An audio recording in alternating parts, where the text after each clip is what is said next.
بنګ ته ډېر شکایتونه ملاویږي، مور خپه پلار خپه. ای نوجوانانو دا مور مه خپه کوئ. ملګرو دا ویډیو د الله د رضا لپاره لایک کړئ، کمنټ وکړئ، چینل سبسکرایب کړئ. دا سپینګیری بابا مه خپه کوئ. د دې بابا جي په رضا کې خپله رضا ولټوه. تا سره ډېر مخلص دی، تا سره ډېرې سختې تېرې کړي دي. د دې بوډۍ ابۍ دا ټیټه ملا وګوره، د سترګو نظر یې لاړو ختم شو. غریبه بیماره ده، شوګر دی، د ګردو بیماری ده، ډایلیسس دی، دا ګولۍ وخوره دا ګولۍ وخوره. د دوی به څومره ژوند پاتې؟ ټول عمر دی دوستانو له ورکړی، ټول عمر دی موبایل له ورکړی دی، بد نظرۍ له دې ورکړی دی که نه. راشه د دې بوډۍ ابۍ د قدمونو لاندې خپل جنت ولټوه. زه چې کله د خپلې معاشرې ترجماني کوم زړه مې جاړي. ماشومانو یو بل سره به جنګونه کول، مور زما مور زما. اوس 5-6 زامني زابل ورځ یو جرګه کې ناستومه، جیداد تقسیم شو، روزګار تقسیم شو. چې کله د مور نمبر راغی 8 زامن دي، یو بل ته وایي بیبي بتا سره مور بتا سره.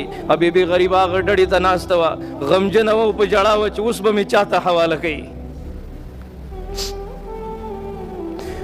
الله د نبی محمد رسول الله نه تپوس شو، قیامت به کله وي؟ الله ته پته ده. وایي څه نشاني خو وښایه که نه. وایي کله چې مور د اولاد د لاسه ذلیله شي انتظار کوئ، قیامت به راځي، د کاڼو باران به کېږي.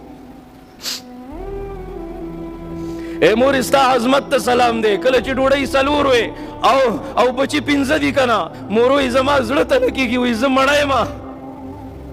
د چت لهړی به ما تو منګ سے گزاره کړې ده، سختی تیرې کړي منګ سے گزاره کړې ده، تکلیفونه تیر کړي منګ سے گزاره کړي ده. نوجوانانو تاسو ته وایم زه به مدرسې ته تلم، ډېره د غربت زندګي، ډېر د تکلیفونو ژوند که نه. موږ کره به زموږ خپلوان او رشته داران نه راتلل. زما مور به ویل تاسو موږ کره ولې نه راځئ؟ زما مور ته به ویل وایي ستاسو د چت لهړي ماتې وي، هسې نه ستاسو دا کوټې را باندې را وغورځېږي. چې باران به دغې مور به یو ځای کې لوښی کېښودو، دې ځای کې به اوبه راڅڅېدې، هغه ځای کې به راڅڅېدلې. ته څنګه دا مور خفه کولی شي؟ ما ډېر خلک مقبرو کې قبرونو ته ولاړ لیدلي دي، جاړي. مور مې را سره ډېر تکلیفونه تېر کړه، اوس رانه داسې په دردونو تکلیفونو کې لاړه، اوس را سره ګاډی یم دی او بنګله ده، خو مور مې نشته که نه. زه به په چوټۍ رالم، ګاونډ کې 2 روپۍ قرضولې وي، زما بچی مدرسې له ځي. بته بله ورځ به کوړي کې بیان و، ماته یو ملګري ویل، یو مولانا صاحب وایي ته دې ځي ته څنګه ورسېدې؟ ما ورته مولانا صاحب د الله په ذات مې دې قسمي دا زما خپل کمال نه دی.